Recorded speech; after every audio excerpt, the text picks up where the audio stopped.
हमने पिछली वीडियो में पढ़ा था कि शेयर मार्केट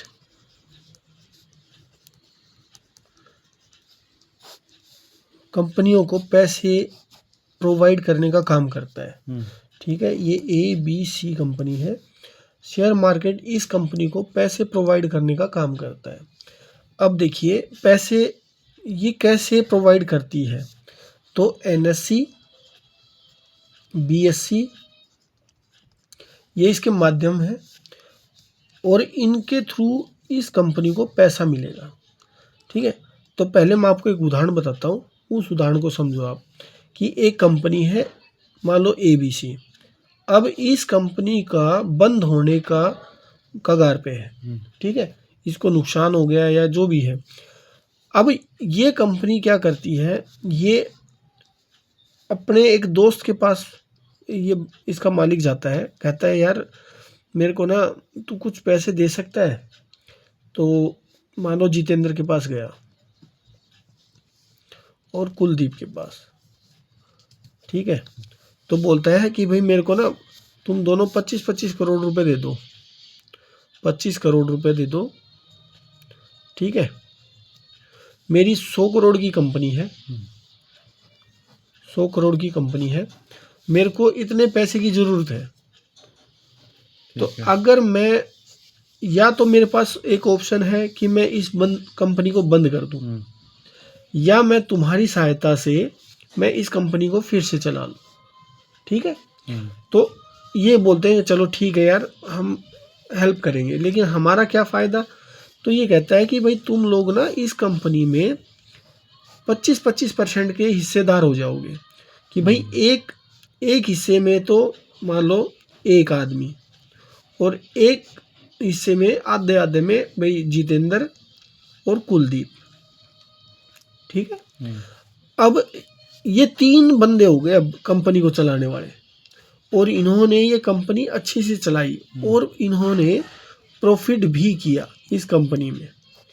ठीक है, अब इस कंपनी में प्रॉफिट हुआ 1 साल के बाद, 1 साल के बाद इस कंपनी में प्रॉफिट हुआ, और मान लो इस कंपनी ने प्रॉफिट किया मान लो 12 करोड़ का। ठीक है, 12 करोड़ का प्रॉफिट किया। तो अब क्या होगा कि 6 करोड़ तो एक है और 3-3 करोड़, 3-3 करोड़ जितेंद्र के और कुलदीप के। ठीक है, तो देखिए फायदा कैसे हुआ। ये कंपनी बंद होने वाली थी, इसने क्या किया, अपने दोस्तों की हेल्प ली और इन्होंने पैसे दिए। अब ये अब 3 बंदे हो गए चलाने वाले कंपनी को। अब तीनों ने अच्छी कंपनी चलाई, 1 साल में इन्होंने प्रॉफिट कमाया 12 करोड़ का, और उसमें इनको फ़ायदा मिल गया 3-3 करोड़ का। ठीक है, अब बात आती है कि ये अगर ये सोचें, या मान लो कोई और सोचे कि अगर ये 25 करोड़ रुपए का 25 करोड़ की FD करवा देते, FD, तो FD का मान लो 7% मिलता इनको, तो कितने पैसे होते भाई 1 साल में। तो लगभग मान लो 1 करोड़ के करीब इनको FD में भी पैसे आ जाते, और इनका पैसा भी सिक्योर होता। क्योंकि भाई इनके दिमाग में ये होता कि भाई ये बैंक में हमने FD करवाई, बैंक भागेगा नहीं, बैंक बंद नहीं होगा। लेकिन इस कंपनी का तो कोई पता भी नहीं था कि भाई ये कंपनी चलेगी नहीं चलेगी। इन्होंने एक रिस्क लिया था। हो सकता है कि ये 12 करोड़ ना कमाए, हो सकता है 2 करोड़ कमाए, तो इनको पैसा कितना मिलता, 1 करोड़ इसको मिलता, बाकी भाई 50 लाख इसको मिलते, 50 लाख इसको मिलते, तो इनको तो FD का भी पैसा नहीं आया। ठीक है, लेकिन ये क्या होता है कि ये बिजनेस है, बिजनेस में हर बंदा एक माइंड सेट करता है कि भाई हमें भविष्य के लिए क्या करना है। ठीक है, तो हर बार वो यही नहीं सोचते कि हमें बैंक में पैसे FD के लिए जमा करने हैं, या ऐसे करना है वैसे करना है, ऐसा नहीं होता। अब इस चीज़ को हम एक बार रोकते हैं इसी जगह। अब बात आती है कि ये कंपनियां शेयर मार्केट में आती कैसे हैं, कि जिससे मैंने आपको पिछली वीडियो में बताया था कि BSE के अंदर 5311 कंपनियां हैं। NSE के अंदर 1700 कंपनियां हैं। ठीक है। और हम लोग जब बैठते हैं, या मान लो जो शेयर मार्केट पे काम करता है या पैसे लगाता है, वो किसी न किसी एक कंपनी के ऊपर पैसे लगाता है। तो बात आती है कि ये कंपनियां यहाँ आई कैसे, शेयर मार्केट पे यहाँ आई कैसे। ठीक है। तो अब इसके लिए बात आती है IPO। ठीक है। मैंने आपको पीछे भी बताया था, एक वीडियो में भी बताया था कि IPO की फुल फॉर्म क्या होती है। ठीक है। IPO की फुल फॉर्म होती है इनिशियल पब्लिक ऑफरिंग। ये कब आती हैं यहाँ पे, तो इसके लिए एक उदाहरण और दूंगा मैं आपको, जिससे आपको थोड़ा और समझ में आएगा। देखिए, अब क्या होता है कि एक कंपनी ABC है, ABC, ये बंद होने के कगार पे है, या मान लो ये एक अपना और अच्छा सेटअप तैयारी में है, इसका काम अच्छा चल रहा है और ये एक और कंपनी डालने के चक्कर में है, इसको पैसे चाहिए। अब इसको पैसे चाहिए, यहाँ पे मान लो 100 करोड़ रुपए चाहिए। अब हर बार हो सकता है कि इसको जितेंद्र ना मिले, हर बार इसको हो सकता है कुलदीप ना मिले, और अब की बार हो सकता है इनको ये दोनों ने मना भी कर दिया। मान लो इसके कहीं बात नहीं बनी तो ये मना भी हो गया, ये पैसे नहीं मिले इसको। तो अब ये कंपनी का मालिक क्या करता है, ये अपने एक दोस्त के पास जाता है और उस दोस्त का नाम है सेबी। ये कहता है अपने दोस्त को कि यार मेरे को ना पैसे चाहिए 100 करोड़ रुपए, मेरे को एक बिजनेस चलाना है जिसमें मेरे को 100 करोड़ रुपए की ज़रूरत है। तो यार कुछ ऐसा काम कर जिससे मेरे को पैसे भी मिल जाए और मेरे को ज़्यादा दिक्कत भी ना हो। तो एक तो ये है कि ये बैंक से पैसे ले ले, लेकिन बैंक इससे लेगा इंटरेस्ट। ठीक है। तो ये इंटरेस्ट भरेगा या बिजनेस करेगा, तो इसलिए ये बैंक का ये मना कर देता है, यार बैंक से पैसे नहीं लेंगे, क्योंकि ये हो सकता है कि हमारी कोई चीज़ें प्रॉपर्टी प्लस भी करवाए, गिरवी रख ले, तो हम ये काम तो नहीं करेंगे, कुछ और समाधान देख। तो ये एक प्लेटफॉर्म था। ये कहता है कि ठीक है, मैं मेरे प्लेटफॉर्म पे मैं तेरा नाम दिखाता हूँ लोगों को कि ये एक अच्छी कंपनी है और अच्छा बिजनेस कर रही है, आप इसके अंदर पैसे लगा सकते हो, और आपको ये कंपनी अगर प्रॉफिट में हुई तो आपको उस पैसे का प्रॉफिट मिलेगा। तो अब ये पैसे को डिवाइड कैसे करेंगे भाई, कितनी शेयर खरीदे। तो यहाँ ये कंपनी कहती है कि हमें 100 करोड़ रुपए चाहिए, तो हमारे एक शेयर की कीमत हम 30 रुपए रखेंगे। 30 रुपए, एक शेयर की कीमत 30 रुपए रखेंगे। या मान लो यार 300 करोड़ की आवश्यकता है, इसको 300 करोड़ की आवश्यकता है। ये कहता है कि हमें एक शेयर की कीमत रखेंगे 30 रुपए। तो यहाँ कितने शेयर हो गए भाई, एक जीरो से एक जीरो कम कर लो, एक यहाँ से ये कम कर लो। ठीक है। तो 10 करोड़ शेयर हो गए, 10 करोड़ शेयर हो गए। अब 10 करोड़ को कोई एक आदमी तो खरीदेगा नहीं, तो ये क्या करते हैं कि भाई अब क्या करें जिससे ये आदमी खरीद भी ले और इनको ज़्यादा दिक्कतें भी ना आए। तो ये क्या कहते हैं कि हम ऐसा करते हैं कि हम एक लोट बनाते हैं, 500 का एक लोट, मतलब 500 शेयर, 500 शेयर का एक लोट। तो 500 गुणा 30, 15,000 रुपये। तो हम मार्केट में ये कहते हैं कि भाई 15,000 रुपये आप इन्वेस्ट करके इस कंपनी का एक लोट खरीद सकते हो। ठीक है। और कंपनी को कितने लोट चाहिए, कितने लोट का पैसा चाहिए, तो कंपनी को देखिए 500 है तो ये 2 लाख लोट हो गई है। ठीक है। तो इसका मतलब 2 लाख कैंडिडेट्स इनको चाहिए जो इस कंपनी में पैसा लगा सकें, जो इनके ये लोड खरीद सकें।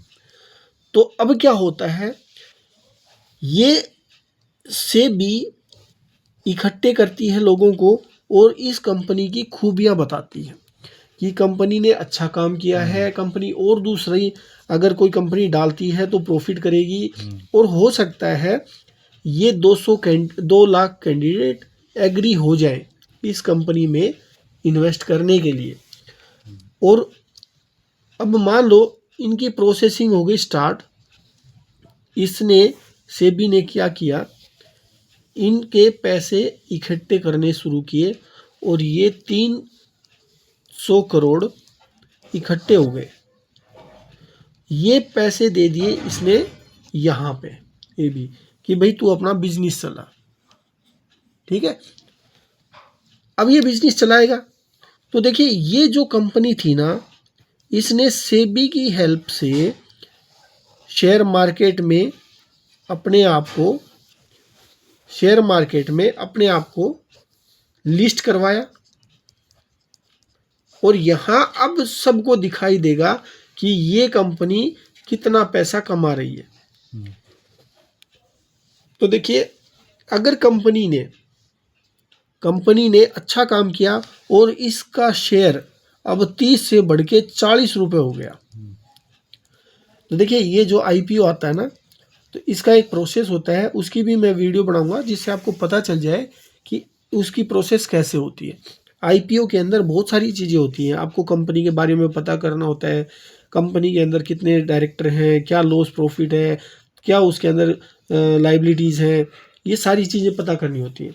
और इस कंपनी के जिस कंपनी के आप आईपीओ खरीद रहे हो, उस के आईपीओ कितनी कंपनियों ने खरीदे हैं, कितनी बाहर की कंपनियों ने खरीदे हैं, कितनी इंडिया की कंपनियों ने खरीदे हैं, जिससे आपको ये पता चले कि ये कंपनी बढ़ेगी या घटेगी, मतलब प्रॉफिट करेगी या लॉस। ठीक है, ये हम अगली वीडियो में बताएंगे, लेकिन उससे पहले मैं आपको ये बता रहा हूँ कि ये शेयर फिर कैसे आपको ये कंपनी बढ़ती है। अब देखिए जिस बंदे ने 30 रुपये का एक शेयर खरीदा था और 500 लोट खरीदे थे, तो 15,000 रुपये इन्वेस्ट किए, ठीक है।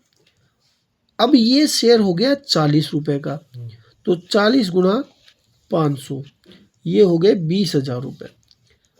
अब जिसने भी ये शेयर खरीदा था, अगर उसको लगता है कि मेरे को प्रॉफिट हो रहा है, तो ये क्या करेगा, ये अपना शेयर वापस बोलेगा कि मेरे शेयर बेच दो। तो इस शेयर को खरीदने के लिए कोई दूसरा बैठा होगा तो ये शेयर बिकेगा, ठीक है।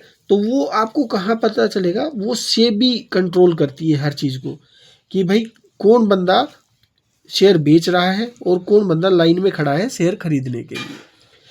अब यहाँ पे क्या हुआ कि आपने 40 रुपये का 500 लोट बेचने हैं, ये आप हो सेल करने के लिए, बेचने के लिए, ठीक है। और सेबी आपको एक प्लेटफॉर्म प्रोवाइड करती है जिसमें आपको ये दिखाई देता है कि कौन बंदा है इसको बाई करने के लिए तैयार बैठा है, ठीक। अब आप देखेंगे तो यहाँ कंपनी के पास 300 करोड़ आ चुके हैं। अब यहाँ से कोई भी पैसा बाहर अंदर नहीं हो रहा, अब पैसा केवल वही करेंगे जिसने अब शेयर खरीदा था। ये शेयर बेचेगा बी को, अगर इसको भी नुकसान और फायदा होगा तो ये बेचेगा सी को, उसके बाद इसको नुकसान फायदा होगा, मान लो प्रॉफिट होता है लॉस होता है, प्रॉफिट या लॉस होता है, तो ये बेचेगा तो खरीदेगा कोई डी।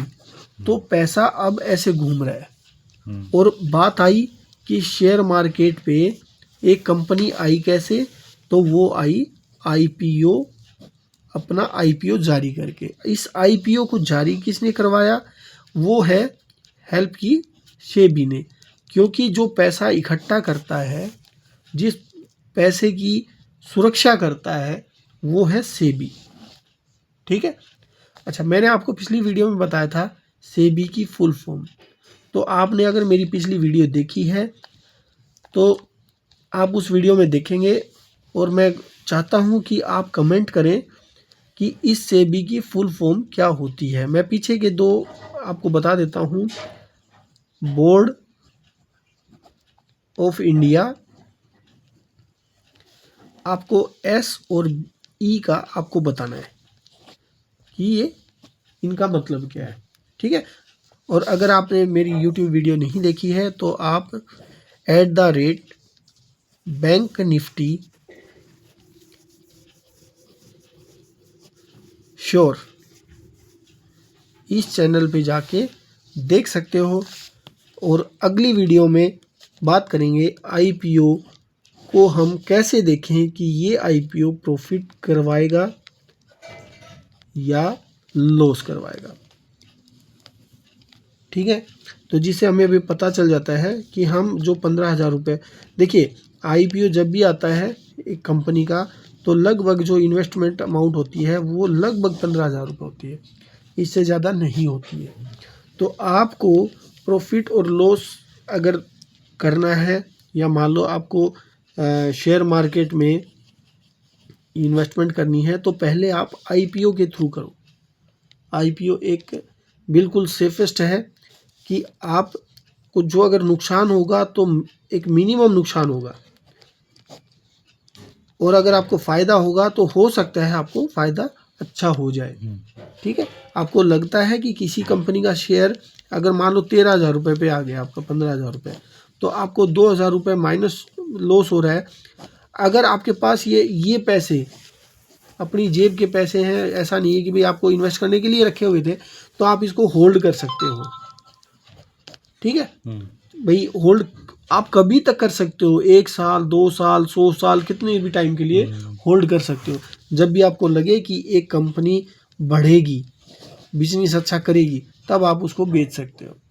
यहाँ आपको ऐसा नहीं है कि कोई आपके पास टाइम लिमिट है, आप जब चाहे आप बेच सकते हो इसको। जब ये आपको लगे कि हाँ ये प्रॉफिट दे रहा है तब आप इसको बेचो, नुकसान में क्यों बेचो। तो आईपीओ एक बहुत अच्छा जरिया है कि आप शेयर में काम कर सकते हो, ठीक है। और अगर आपको अच्छी नॉलेज और चाहिए तो आप मेरी वीडियो लगातार देखते रहें। यूट्यूब पर मेरा चैनल है @बैंक निफ्टी श्योर। यहाँ पे अब मैं कोशिश करूँगा कि मैं डेली वीडियो बनाऊँ, और आप वीडियो के माध्यम से धीरे धीरे ये चीज़ें सीखो, और फिर उसके बाद आप किसी भी शेयर में पैसे लगाओ, ठीक है। Thank you.